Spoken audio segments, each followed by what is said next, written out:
গওহর বাঘের স্মরণে ঐতিহ্যবাহী গওহর ডাঙা প্রাণের বিদ্যাপীঠ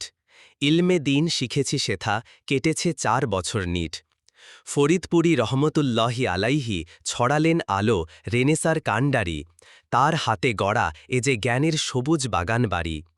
ওস্তাদগণ ছিলেন সেথা ইলমে আমলে সেরা স্নেহ মায়ায় রাখতেন মোড়ে দিতেন যে প্রেরণা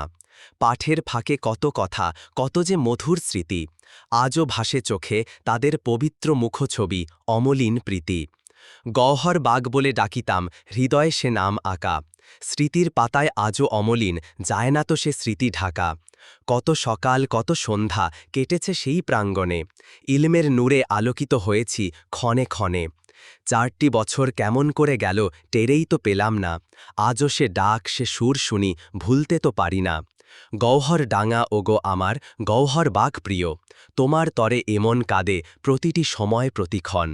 আকুতি প্রকাশক ফোজালায় গওহর মোস্তাফিজুর রহমান শিবলি।